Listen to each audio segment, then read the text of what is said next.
It was a stormy night in late October, the kind of night where the wind howls and the rain beats against the window panes like a frantic drum.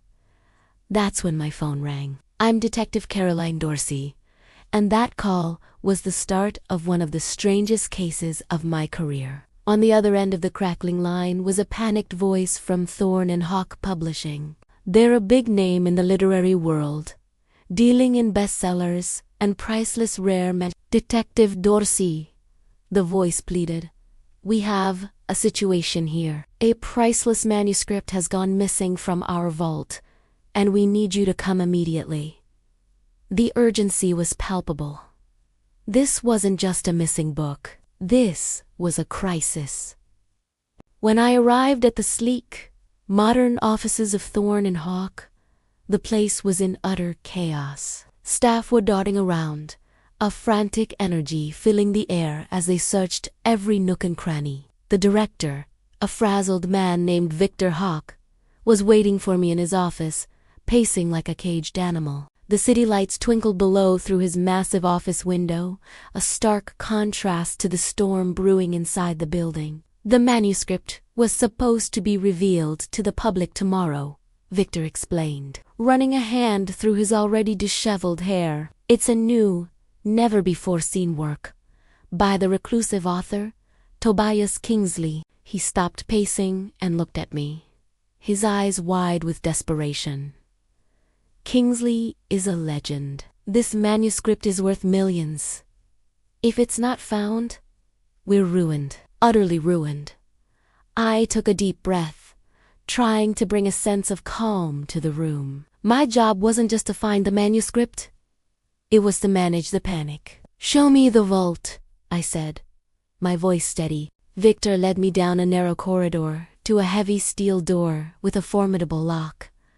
It looked impenetrable. Inside, the air was cool and smelled of old paper and leather. The vault was a bibliophile's dream, lined with shelves groaning under the weight of rare books and ancient manuscripts. At the very back of the room was a gleaming, locked display case, or, rather, an empty display case. The Kingsley manuscript was right there, Victor said, his voice barely a whisper. The silence in the vault was heavy, echoing the absence of the precious pages.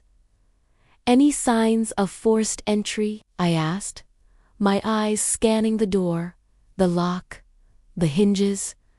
Everything seemed pristine. No, Victor replied, shaking his head in disbelief. That's the strangest part. We found the vault door locked this morning, just as it should be. The display case wasn't tampered with. Everything seemed undisturbed. But the manuscript, it's just gone. I began my survey of the room, a meticulous dance I'd done 1,000 times before. No fingerprints out of place, no scuff marks on the floor, no signs of a struggle. It was as if the manuscript had simply evaporated. My gaze fell upon the list of employees who had access to this inner sanctum. Most were senior figures, people who had been with the company for decades. But one name jumped out at me: Lucy Bluck, the assistant archivist. Young, relatively new. Where's Lucy? I asked, turning back to Victor. She's on her lunch break, he said, a little defensively. She handles the manuscripts when they're moved or brought in. But Lucy? No, I can't imagine she'd have anything to do with this. She's a good kid. But in my line of work, you learn not to imagine. You learn to investigate. I decided it was time to have a chat with Ms. Blake. I found her in a small cafe down the street, sitting alone at a corner table, nursing a cup of tea. Her face was pale, and dark circles shadowed her eyes. She looked like she hadn't slept in days. The moment she saw me approach, a flicker of fear crossed her face. Before I could even introduce myself, she blurted out, "I didn't take it. I didn't take the manuscript." Her voice was a shaky whisper. "I know I have access, but I swear I didn't steal it. I've been here all morning, cataloging new submissions. You can check the logs. I raised an eyebrow, taking a seat opposite her.